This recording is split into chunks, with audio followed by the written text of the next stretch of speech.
hello, and welcome to the Crypto Science Society podcast. I am Jason Cordova, and with me is Jene Conrad. Together we are two heads of the multi-armed beast that is the Crypto Science Society, an anomalous hunting creature hatched from the primordial ooze of our collective unconscious. With us in the virtual studio is Coltin Smith, our freshest hashling and author of the source report for today's episode, The Battle of Los Angeles. Say hello, everybody. Hello. That's a great introduction. You should do a different one for every time we do this. Oh, I'm planning on it. That really was a beautiful intro, okay. I agree. Also, thank you for having me. I appreciate being here. Hello, Jason. Hello, Jene. Thank you. It. Hello, Colin. I do my best, thank you for being here, and thank you for existing. Generally. Relatively. Generally. Yes. I just heard the Vsauce but noise does in my he? head. How do we know he's real? Let us hope. I've witnessed him. I've interacted with him. I have, and there's this document. Just a few. There's a few documents to prove his existence, which we'll get into a little bit later. Got it. But what are you doing here? What is Coltin? Well, I mean, and why? To be a Coltin isn't really anything significant. No, but really. Basically, just always had an interest in the paranormal ever since I was a kid. Always just reading books in the library, just about UFOs, cryptids, anything you come across. Always freaked me out watching the night sky at night because I was afraid I'm going to see something that I did not want to see, but also at the same time, always was intrigued by it. I don't know if I told you yet, but my biggest phobia, ironically, is actually gray aliens. But I'm also fascinated by them.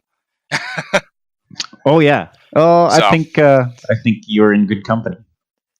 Yeah. When I was reading Communion when I was about 12, I was I was constantly expecting to see a gray peek around the corner of my door. The cover of that book bothers me. I don't know why, but it really does. It makes me uncomfortable. It does. And that's that was sorry, go ahead. No, you go. Well, and that's actually really man, interesting. We've actually talked about this before. I don't know if in a podcast or one-on-one, but Jason was talking about how in general, I think cover triggers a lot. Kind of like the uncanny in mass, or was it uncanny valley effect in a way? Maybe. What's that? Basically, when something is very near human but not quite human, and it just bothers us subconsciously because our brains are hardwired to recognize human facial features. So when we see something that's close but not quite there, it bothers. It's like, say, if you've ever seen an animatronic that doesn't quite look right. Right. That's basically It's a little creepy. It's a little creepy. Then add to the fact that these things are sneaking around in the darkness and have either powers or technology that are just a little outside of something that we can possibly get our minds around. Yeah. Yeah. It's not the greatest feeling. It's a little unsettling. Yeah. To kind of deep in further, what in particular about the Battle of Los Angeles that intrigues you? Because your report is pretty impassioned. Honestly, when I went into researching the report, it's something that I read about as a kid, and then I never really actually got into reading the rest of it. So when I first dived into it, it was ooh, creepy object over Los Angeles. But the more you look into it, the weirder it gets. And I don't want to jump too far ahead. I don't know if we're going to go through the full report together, but there's just a lot of features. Once I start reading into it, it got really weird. Yeah. It's got some nice little convolutions. Yeah. So I guess let's go ahead and dive in, shall we? So for our listeners, the Battle of Los Angeles is basically a mass UFO sighting combined with some early World War II war nerves. It happened in February 25th, 1942, over Los Angeles, California. And Coltin's report starts as follows. In 1942, the United States was thrust into the theater of World War II having declared war against Imperial Japan and Nazi Germany 2 months prior in December of 1941. The paranoia of a Japanese attack or invading was strong across the Pacific United States. On February 23, 1942, a Japanese submarine surfaced off the coast of Elwood, California, and launched a salvo of ordnance into tidal refineries. While this was a symbolic attack with minimal damage caused, this attack put U.S. coast defense on edge and could have affected the clarity and reasoning of service members for the days after. So, putting that into some context, just out of curiosity for you, Colton, what did you know about? Really, what did you know about the battle before going into this? Honestly, before the report, all I knew was that I read there was an object spotted over Los Angeles. They fired a ton of munitions at it, and were unable to shoot down any enemy aircraft, anything in general. And then later, the reports came out that, of course, it was a weather balloon, which made me curious because, in one way, first of all, you guys weren't even able to shoot down a balloon, which is a little weird. Right. The target balloons. I really just wanted to dig too. deeper. Like we joke about. And you were saying something? Yeah. We joke about this weather balloon thing a lot, right? Like it's a running joke about weather balloons, but yeah, it's like so passé now. Like really, a weather balloon? Like why do we keep using that? But excuse? like that was a real. It's almost sort legit, like sort of blanket explanation for this stuff. Yeah, and it's still being used. And the funny part is sort of like. Oh, sorry, you were saying? Yeah. What? Oh, go ahead. I was done. Okay. I was going to say, the funny part is when we get into it, a weather balloon actually makes sense for some of what happened over Los Angeles that night, basically. But there's still a few things that are pretty major that still just can't be explained. Okay, that makes sense. But then what about all this other stuff, right? So, So it continues. During the night of February 24th, 1942, multiple sentries and naval vessels reported witnessing flares and lights within the vicinity of their coastal defense positions. Naval intelligence declared an alert warning that an attack could be expected within the next 10 hours. The alert was called at 7:18 p.m. and lifted at 10:23 p.m., with no further signs of activity reported from the South Californian coast. The night remained calm until the early mornings of February 25th, when, at 2:15 a.m., defense radar stations detected an unidentified target 120 miles west of Los Angeles. Minutes later, anti-aircraft batteries were alerted and thousands of air raid wardens rushed to their gunnery positions. They were given the instructions of green alert, ready to fire. During this time, the American Air Force, or it would have been the Army Air Corps, elected to keep its pursuit aircraft grounded, reluctant to send a scouting squadron against an enemy force of undetermined size. Radar continued to track the singular target as it reached mere miles from the coast, before disappearing from radar altogether. At 2:21 a.m., a blackout was ordered, and the Defense Information Center was flooded with reports of enemy planes, spotted by numerous anti-aircraft stations and outposts. Planes were reported near Long Beach at 2:43 a.m., and an unnamed coastal artillery colonel reported about 25 planes at 12,000 feet over Los Angeles. Fighter Operations Command received a possible sighting of a balloon over Santa Monica, and at 3:06 a.m., the Air Force controller in charge at the time immediately ordered firing upon the balloon, adamant that it was a German or Japanese Zeppelin. Now, I don't know. I'm not aware of Japanese Zeppelins operating. I threw that in there, I guess. In the logic of the Air Force controller, he did state that he was afraid it was a Zeppelin, So I threw in Japanese as well because it could have made sense at the time that maybe the Germans did lend the Japanese some form of Zeppelin technology, since they did at least rely on it a fair amount in World War One, and perhaps they had some of that left over. And generally but I believe speaking, that was his thought process. They did use Zeppelins up into that era, and it would have totally made sense for allies to be sharing. We know that there were Nazis on Japanese submarines and vice versa. So it's not completely outside of the realm of possibility that could have been a thing. So attempts then were made to dissuade the young officer. However, under the threat of discipline and an attack on American soil, the order was sent out.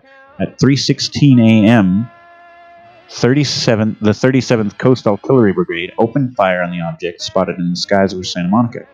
Reports after this time were vastly different and conflicting, with some stations reporting swarms of hostile aircraft dancing between their sights, numbering between 1 and 700, at altitudes of 1,000 feet to 20,000 feet. Size and shapes were also of great variance, with witnesses describing aircraft traveling at extremely slow speeds to planes streaking across the Golden State's skies in excess of 200 miles an hour. Now, thinking about the context of World War II, like early 1940s, 200 miles an hour was really fast for a plane to be going. Yeah, that would have not been interesting to see in like a good way, I guess. Well, I mean, yeah, we're talking... I think the P-51 Mustang, I think its max mile per hourage was about... Yeah, we're talking... 300-ish. So... It definitely would have been weird, because that's like maxing out the engine, though. So you just see these... That was still pretty fast, even just in general. Bombers are usually going significantly slower. We're looking at high performance, some kind of high performance aircraft, even for the time. The reported enemy raiders dropped no bombs, and 1,440 rounds of anti-aircraft munitions were expended with no incapacitated targets.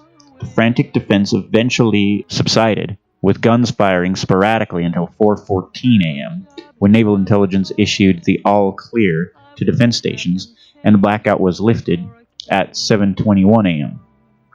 Once order was restored, no downed enemy aircraft were found. However, multiple buildings and vehicles were damaged by shell fragments, and 5 civilians died indirectly during the 1-hour defense. 2 perished from heart attacks from the intense assault, and 3 dying in automotive accidents caused by the frantic confusion. So, holy crap, what the heck? So we had heart attacks. People crashing into each other in buildings. People crashing into each other in buildings. Heart attacks and being hit by shrapnel and debris from the anti-aircraft guns. Like, you think about these shells, this is an explosive round of metal. You've got a bunch of gunpowder packed into a casing, and that has to go somewhere. It blows up and then rains down to the earth. Yeah. And we in the U.S. are pretty sheltered from kind of modern warfare of that nature. So this is a pretty big deal to happen on U.S. soil. And you think about it anyways, they already had a Japanese submarine basically already attack the state. I think I was a day or two ago is when I said that. So these people just heard aircraft guns going off and just thought immediately the worst. Both the civilians and the other air raid guards who just got caught up in the confusion. Which would make sense, especially like just being trigger happy and wondering what's going on. Like, it's a ripe psychology for stuff so to happen. Why don't you, Jene, give us a little bit of perspective from that point of view? Oh, the psychology. Or some reactions, thoughts, ideas. Well, it's interesting too because remind me of the dates again of 42 when this happened. Right. Pearl Harbor was 41, December 7th, 1941, a day that will live in infamy. See, because I know these things happen, but me and dates just are not friends. Right. And so this is just a couple months later, actually. This is February of 42. Right. So everyone's like on high alert. I think there hasn't been a domestic attack in the United States since, the Revolutionary War, really? Or Indian? No, we're looking at the Civil War. We've got the Mexican-American Wars. We've got the Indian edit campaigns. That out so I don't sound so stupid. Yes, the Americans are a warrior race. But in also terms, humans' memory is also really short. So, there's probably people... Right. Generationally however, right? The Civil War, I think, was... Yeah. World War I, but, we didn't participate as much. Yeah, very few people of this time have witnessed a modern type of attack of this nature on their own soil, right? Like even World War I, all of those battles happened in Europe, pretty much. And so, it created mass mayhem in general. Like we started grabbing a bunch of Chinese Americans and throwing them in internment camps. Everyone was primed and ready for when are we going to be invaded? It's going to happen. Who can I trust? I think it was a really intense state of high paranoia. Right. And I would say probably the closest thing that we have to compare it to in our own lifetimes would be something like 9/11. Right? Yeah. And so, if you imagine a mass UFO sighting at night over New York or Washington, D.C., just months after 9/11 happened, right? That kind of mentality. And what's funny is I think that actually did happen. Just a little side thing. I forgot where I listened to it, but there has been an unidentified object, or actually I think 3 of them, spotted over the White House. And I think it was a year or 2 after 9/11, and they did scramble, actually, the Air Force for it. But right, yeah, there have been a number of White House sightings, and there's a lot of oh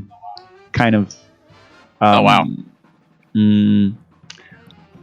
Obviously, there's a lot of side stories that come out of those theories and whatnot. But this one was, but I think that's a topic for another episode. Yeah, I wrote it in my notebook.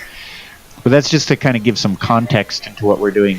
Yeah. So you just have a. So now, just hours. Go ahead. I'm still interrupting. I'm not making this a good podcast today. Well, and just also too, it's Battle of all that was a port city for the most part too. So you had a high concentration of people who are I'm in the war, I'm ready to go, I'm revved up, and so you also just have people who are probably ready for action as well. And so, it's just they're hyped up on caffeine and I am right now, I'm ready to battle something. With the special brand of 1940s Americana. It's really easy to discount Let sometimes, me throw a barrel it's just trigger-happy individuals. And so it's kind of disentangling what is, psychology and what is some, a really weird experience. And dudes had anti-aircraft guns on their lawn. Yeah, that's what I was about to add. You have to think about that. I don't think there's ever been a time in American history where you could just look outside your window and you see manned anti-aircraft batteries. And another thing is the air raid wardens that you mentioned earlier. Most of the time, those were civilian volunteers. You take this we have it's a civil defense kind of network, and the Army is we'll give you the equipment if you're going to use it, right? Whoever's willing and able. I had no idea about that part. We'll install this anti-aircraft gun on your lawn. See, it's really crazy. Wild to me that you just have these things on your lawn. No wonder John Candy in that movie happened. Let's make fun of all of that. I know, right? Yeah, so when we presented this earlier, it reminded me of the movie 1941. Have you seen that? If Okay, you have to, because this is like, it's kind of like a satire. I think it was, what was it? It was Spielberg, right? So Spielberg gets John Belushi, Dan Aykroyd, um, man, a bunch of like big. Crap, what's his name? Help me out, somebody. Slim Pickens. Slim Pickens, a bunch of like big name actors to get in on this. It was like a satire, but it was actually inspired by this event because it was the war nerves, pretty much depicting everybody unhinged from the war nerves. Like, even though there was a Zoot Suit riot involved, they kind of like tied in a whole bunch of other things going on at the time, but it's, Belushi plays a deranged P-40 pilot that's lost off course.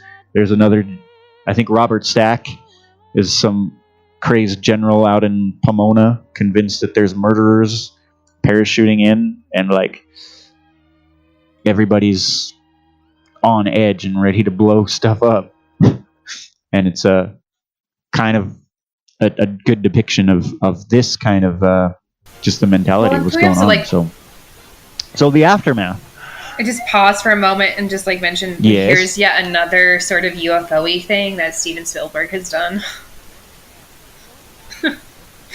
Oh yeah, and Dan Aykroyd. Yeah. Spielberg and UFOs. Yeah, and Dan Aykroyd. They all converge. Yeah. Yeah, synchronicities, or is it a psychoreactive phenomenon? We finally slipped the word. I don't know. You found a way. I got it. My point. But in the aftermath of this situation, we're looking at hours later. Acting Secretary of the Navy Frank Knox held a press conference where he stated that the incident was a false alarm due to anxiety and war nerves. A report given to the Washington, D.C. from the Defense Command explained that the credibility of the attack was questioned by field officers before the blackout was even lifted, and predicted that most previous reports had been greatly exaggerated. However, Secretary of War Henry Stimson, head of the War Department, announced that the belief that 1 to 5 unidentified aircrafts had been active over Los Angeles. He offered the theory that the mysterious craft were either commercial planes fielded from enemy locations in Mexico or hidden in the California countryside, or launched from Japanese submarine. They get a little bit conspiracy theorist. I know, right? Well, it couldn't have been this, so here's an idea.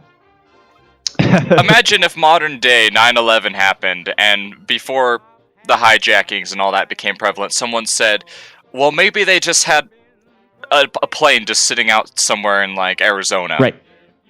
It was a dummy plane. Like that a was just hidden in the commercial. with like, with just camouflage netting and stuff. And they unveil it and ready to go.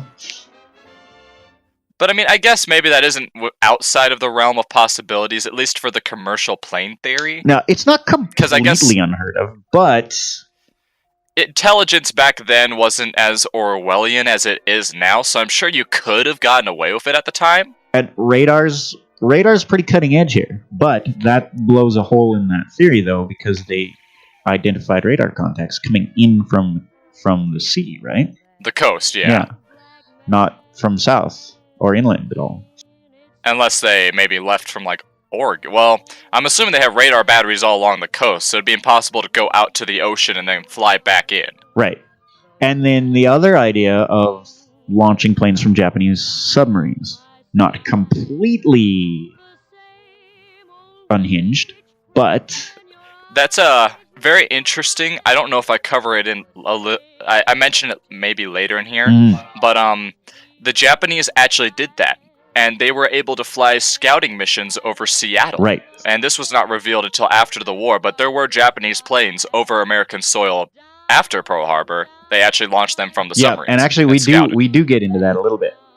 What the Japanese admitted to later, which is kind of interesting too.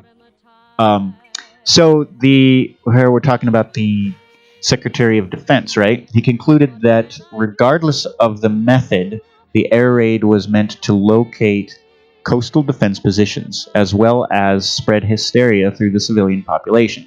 So really, it doesn't matter where they came from. Fact is, he felt like it's pretty evident there was some kind of aircraft in the air that to justify us firing at them.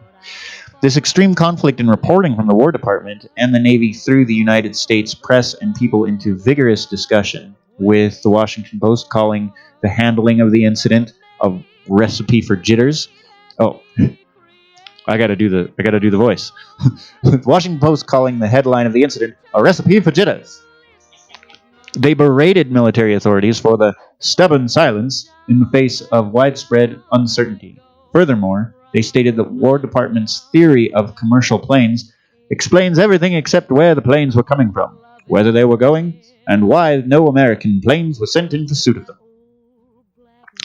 On February 28th, the New York Times expressed concern that the more the event was studied, the more incredulous it became, explaining, if the batteries were firing on nothing at all, as Secretary Knock implies, it is a sign of expensive incompetence and jitters. If the batteries were firing on real planes, some of them as low as 9,000 feet, as Secretary Stimson declares, why were they completely ineffective? Why did no American planes go up and engage them, or even identify them? What would have happened if this had been a real air raid? These questions were never answered by the War Department, presumably out of fear of exposing the weakness in American defense, which, I should note, in my opinion, is kind of the core of a lot of conspiracy theories going on today, is they're covering up incompetence rather than an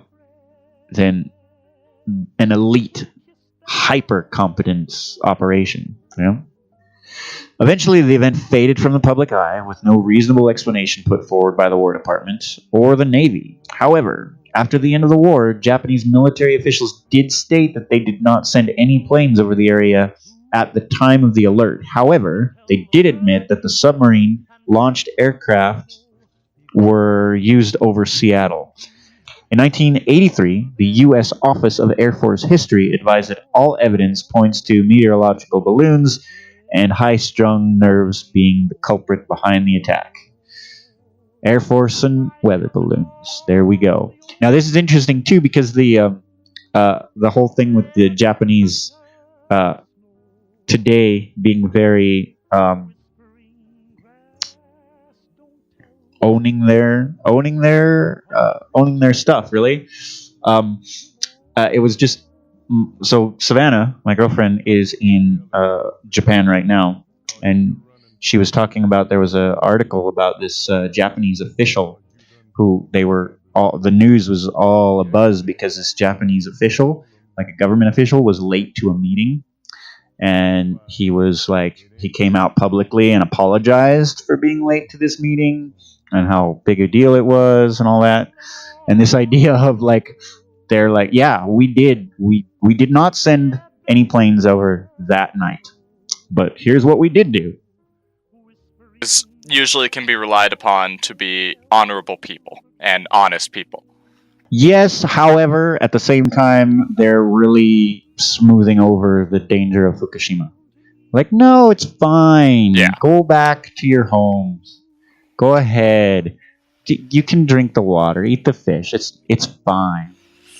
We've got it under control. I would say,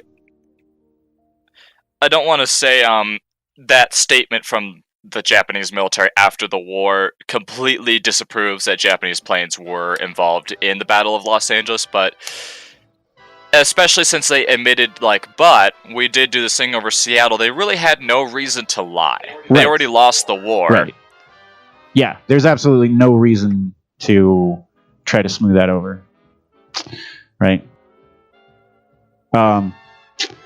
What else? Oh, and then, of course, the Air Force and their weather balloons. Love those. Well, in this case, yeah, they're weather balloons. So this is a little interesting topic that I thought. I think I mentioned earlier how the weather balloons actually play in kind of sensibly. Uh-huh. The anti-aircraft positions would actually deploy weather balloons, and the reason why is they wanted to gather wind speed data and temperature, because that would directly affect the targeting of their weapons. So actually there were a fair amount of balloons actually active during this crisis, however long it took, because the Wardens actually did need those balloons for valuable, basically, targeting information. Right. And also there were targeting balloons, although not mentioned in this particular report, but the Air Force actively used a balloon for target practice. So training pilots could have something to shoot at in the air. If maybe some of them got loose, it's possible, but they were lit up. These guys were lit up.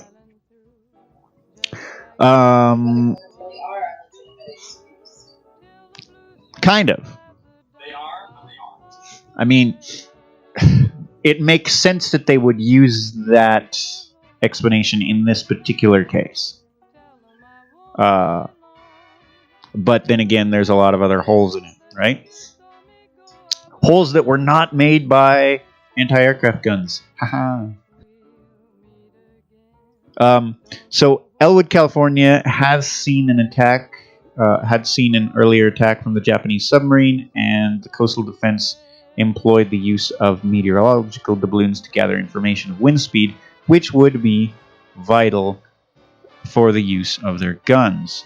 Now, here are the unanswered questions.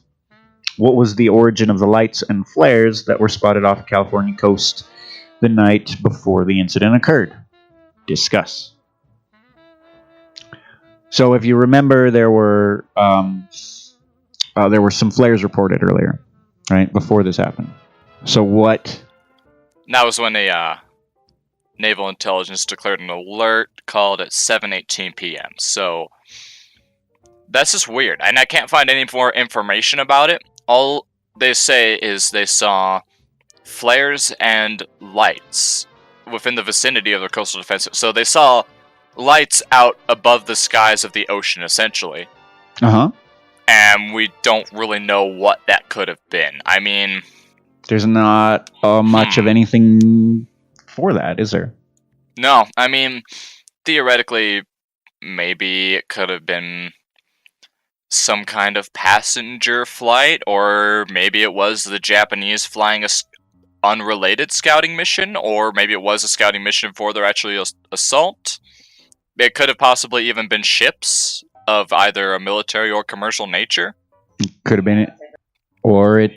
maybe some weird reflection of the moon off the waves. I don't know if that's even plausible or possible. I don't know. Or maybe ships from the deep, some USOs, operated by ultra-terrestrials, an ancient race of people that's beyond human comprehension, that's native to this world. Interdimensional beings. You got to kind of time travelers coming back to observe the beginnings of it could have been Neptune or Poseidon or both. Right? You gotta open your mind to any possibility, right? Could have been a radioactive bird. Could have been a radioactive bird. Ooh, glowing orbs. Okay, so what was the object reported on radar? So that one was let me go back and look at that. That was the one that eventually, So 2:15 a.m. target 120 miles west of Los Angeles, and every report I could find said target, not targets. So unless they were perhaps flying in a really close proximity to each other, it was one blip on the radar. So assumedly one object. Uh-huh. And it disappeared. Yeah. Why? What is So up in with terms that? of things that are caught on radar, because I don't Radar. know much about radar in general, so how far does it work and like how accurate is it? And if something disappears, like can there be a malfunction, or is it like really hard to, unless there's some sort of cloaking thing?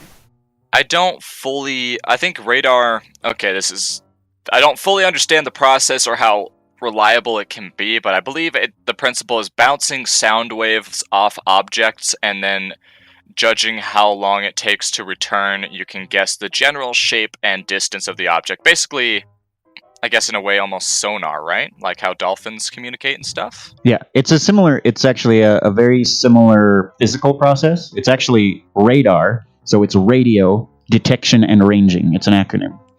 And you're bouncing a radio signal, which is light, off of the object and measuring using the Doppler effect, measuring the time and distance of the amount of time that it takes for the signal to come back to you. You can determine distance, size, shape pretty well. Modern radars are very, very accurate to fairly long distances. So it kind of depends on the equipment itself, what kind of equipment you're using to how well it can be applied. In 1942, 1941, radar is still kind of cutting-edge technology. The British first used it at the Battle of Britain a couple years earlier, but it's reliable, to say the least. So as long as the person operating it knows what they're doing, equipment malfunctions are fairly rare. I know of a couple situations where actually Franklin Carter, he was a Disclosure Project witness, and we've conversed. He and I. He was in the Navy as a radar tech, and he got UFOs and USOs on his radar regularly, and they came on the ship and told him, well, he calibrated it wrong. Your calibration is inaccurate. So the problem is that you're seeing these things because you've got it set far enough out to see them. So let's just set it back so we don't get that on the screen, basically. It doesn't sound safe. Right. It's like, well, you're seeing these UFOs. Well, set your radar so you don't see them. Basically. That was I don't like that. That was his he was like, no, it's not broken. It's just until the off chance that some actually enemy aircraft just happens to fly in a similar pattern to a UFO and just doesn't get identified. Right. Anyway, so yeah, that's kind of how radar works. Momentary lesson. Thanks for asking that question. I kind of know what it is, but I thought maybe I should pander it off as like, I already knew that, but just in case no one else did. Just kidding. The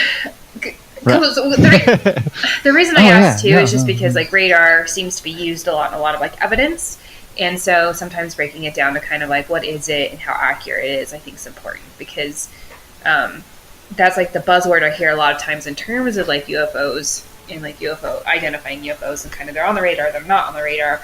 It just kind of it is interesting. So now I have a better foundation of how that technology works. So now this is actually, and by the way, it's on the MUFON investigator protocol. You're supposed to, when you're investigating a sighting, you're supposed to contact the FAA and ask if they have any reports, any radar contacts or anything detected in the area regarding that particular sighting, or that might be able to relate to your sighting that you're investigating. And so, Coltin, when you did this investigation, did you happen to come across any original documents referring to this radar contact, or was this all secondhand? So-and-so said this happened. It was all secondhand. That was really actually frustrating because I really wanted to get some information on where this radar station was located, possibly who was manning it, what agency was it under the control of. But also, at the time, the FAA did not exist. They were actually founded in 1958. So that, I guess, could explain some of it, is the regulations weren't But there. and also this is the Army Air Corps handling the business. So even if there is a document, I bet somebody out there could do a Freedom of Information Act request on that. Just throwing that out there. Yeah. Find the report. It may actually be out there, but I was not able to find it. I'm doing this thing where I'm challenging listeners to get out and do some digging, help us out, join the club, right? Be part of the group and help contribute. It's kind of like how we pulsing the hey, if you can do any primary research in terms of the bridge reports of West Virginia, we need those too. Right, yeah, the Silver Bridge collapse report. I know that the NTSB website, you can access aircraft accident reports, but I can't remember exactly how far they go back. The NTSB might not have been around. I know it wasn't around in 1942. And I can't remember if it was what was Silver Bridge? It was 67, something like that. I don't remember how old. Oh wow, I didn't know the. Oh no, sorry. I don't remember how long the NTSB's been around and how far back they have their reports on the website. But yes. You guys want to know something interesting though, and this makes sense now. But I didn't know the NTSB is not responsible just for aircraft. Yeah, everything. It's any transportation. They're investigating our light rail. Which is funny because TSA, I remember finding that out after the fact. They're actually also in a similar boat. They're responsible for railroad, highway, and pipeline. Oh yeah, that's right. Jene, Coltin is so it's not just air traffic. Is a TSA infiltrate. Should you be saying that on the airwaves? No, well, he used to work for the... I feel like now that it's... Something juicy enough to where they're like, oh, this ex-government Especially employee we already have our last names, Yeah, now you're going to be... Yeah, it's going to make the headlines. Former TSA.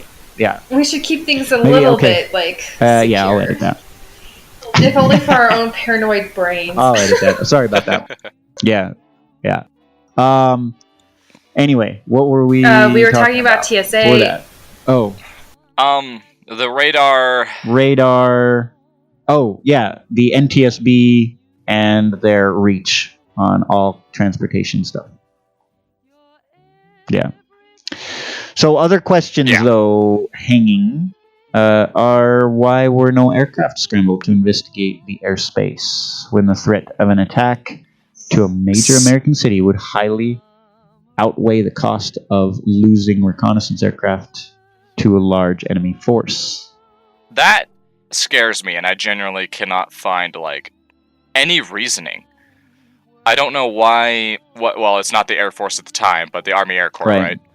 Surely losing one or two scout fighters would be acceptable to at least gauge what is about to hit the west coast of the United States. And you think of Americans in general, we're not ones to just sit down and take something like that. We would at least, check it out if something was about to attack us, not just well, I don't want to die. I'm very scared of going up there. That's not how we work, usually. Right. That's actually really... So what do you think, Jene? Why not do that? Well, it's just kind of interesting. It's I don't know the reasoning behind it, but it's still the absence of it still leads to that. Well, that's what makes this really odd. Especially when you have people who are so trigger happy and kind of ready and gunning for something to happen, especially with civilians. It's really odd that there wouldn't have been any sort of reconnaissance. Yeah, you have to think national, fever was very high at the time, and I don't think there was any pilots who were at least willing themselves to sit down and let the enemy just attack America with no repercussion. At the same time, I'm almost glad they didn't go up, because I feel like we would have lost at least a couple planes to our own friendly fire. And then that's... And sorry, I was I'm trailing a little bit. Yes. But especially too, if it was a UFO, if it was some sort of extraterrestrial, let's say. And there's always that element too, especially in terms of conspiracy, did the government know about it? Were we already aware of it and just trying to minimize the damage and kind of was already aware of of what was going on? in terms of trigger happy folks, and actually that was the way that they were going to minimize any sort of like destruction or lost lives. So just kind of like let this UFO That does make sense. Thing. It's a really good point. We'll cover up what we can afterwards, and then hope that like people don't go berserk enough and kill themselves. So do you think? And then when you think about that, it's kind of shocking too, because this is pre-Roswell. Yeah. Right? Yeah, it is.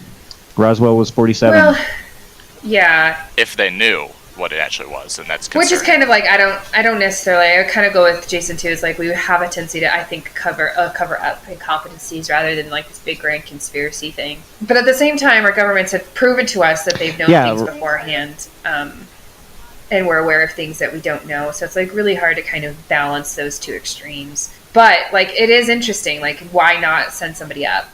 I actually think Coltin presented probably the most practical explanation as to why we wouldn't if they knew.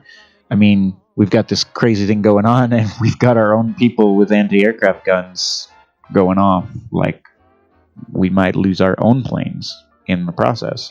It could have been as simple as maybe, okay, we got something weird in the skies. We have really good anti-aircraft coverage. Let's just let them come to us, sort of thing. Yeah, but then again, then we're caught with our pants down, and then what happens? So it sounds to me, honestly, having been in participating in a military operation, I think that in this case, it's probably a breakdown in communication. We've seen that there was a dispute as to what even was going on within the military command. And there was probably a lot of bumping heads. Should we go? Should we not go? So they were too busy squabbling and trying to figure out what to do. They just did nothing and let the civil defense take care of it. People just incompetent and break down and let's see what happens kind of thing. And by the time the decision's made, it's already on American soil. Right. And so then you're coming on to, now how do we contain what we have? Right. And what was it? Really, if the attack was a commercial aircraft, Japanese submarine-based scouting planes, or weather balloons, why was no debris of the crash located for any of these proposed objects? Like, that's a lot of ordnance to throw up into the air down without hitting anything or knocking anything off of anything.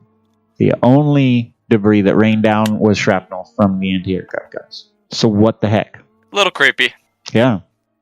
So, as usual, are we farther from an explanation at the end of this episode than we were from the beginning? It's an interesting conversation. It's an interesting thought. Oh, Jene, we were talking earlier. You had a question about recency and relevance. Oh, yeah, well, I'm just kind of, because, like, taking the evidence and looking at the totality of the evidence, which I think Jim has been really helpful making me frame it, is that, like, how does this, like, one data point in this mass of UFO sightings and kind of how it's relating to what's happening now, if there's any UFO sightings, and just sort of that legacy of UFO sightings. Are there similar sightings, interactions, things like that? I just don't know if we've ever gone full Rambo on something at least above our own airspace before. I know the Russians did. I think they actually successfully shot down a UFO, right? Like Kabuskin Yar, I think that was called. There's definitely allegations of such. There's a book out there. Who wrote it? Ryan Wood. He did a compendium of crash reports, and some of them were shot down. Some of them were in other countries, but not to this scale. And obviously, nothing got hit in this case. But there are a few reports of stuff going down after being engaged with So in general, it's like an anomalous data point in general. It kind of is. So you kind of have to look at like the nature of the descripted object, right? Like what are the what are you looking at, right? What is the object described, and what does that compare to? So really, it seems to be just kind of a collection of lights, right? And those are fairly common. Foo Fighters, that kind of thing, which actually was pretty common throughout the war. The name Foo Fighter comes from the French word for fire, and pilots all over Europe in particular were describing these multicolored orbs of light that were dancing around the aircraft and following them regularly. So they were like escorting the fighters. And then Dave Grohl just like climbs out of one and rocks your socks off. And now we have a band. I think, and which leads us, Now we have a band. I've had to tell people that, like, do you know where the name comes from? I was just going to say in general, so I think another future episode that'd be cool to do is just looking at, like, UFOs and, like, UFO sightings and those phenomenons and relating it to, like, rock and punk rock and how those things seem to weave so intricately together. Because it's just, like, it's really interesting how different music attracts different kinds of people and different phenomenons, and I think that would be something fascinating to, like, pick apart. Yeah, dude. UFOs and punk rock. There's a guy. Actually, on that note, my cousin's most recent episode of his podcast, interviewed a guy that's his whole thing is UFOs and punk rock. So check out the Open Minds UFO Radio podcast by Alejandro Rojas for details on that bit. Yeah. Well, I think we're just about out of time. This is a great topic, and I'm glad Coltin graced us with this, bestowed this beautiful report on us about it. Well, and also epic digging skills, too. And I appreciate your attention to detail. I tried my best. Like I said, there's really not many... or I guess not much documentation that really is easily accessible or possibly even survived that era. So traveled into the mythos. Yeah, I basically got as much as I reasonably could. Yeah, and well written. Good job. So thank you so much for those listeners. This podcast was written and produced by the Crypto Science Society and its members, Coltin being one of them. And special thanks to Eddie Nori for our graphic design work. We are sponsored by Turn a Page Bookshop. Go to turnapage.com to buy their stuff and patronize them. Thank you for listening, and we always really like your support. And if you like the podcast and would like to hear more, please subscribe, share, let us know what you think in the comments. Find us on Castbox, Google Play, Podcast Addicts, and we're waiting to hear back from iHeartRadio, but we're steadily growing our feed. You can email us at cryptosciencesocietyx@gmail.com for any suggestions, or when you get a hold of those reports, send them our way. You can follow us on Facebook, Instagram, and YouTube, and now, Twitter. We did it. I'm sorry. Sell out. I sold out. I couldn't stop. But really, it's just another way to get some reach. Get in, get out, drop my stuff, and just rake in all of the likes and new subscriptions from you people. So thank you so much for following us. Oh, and you can check out the website too.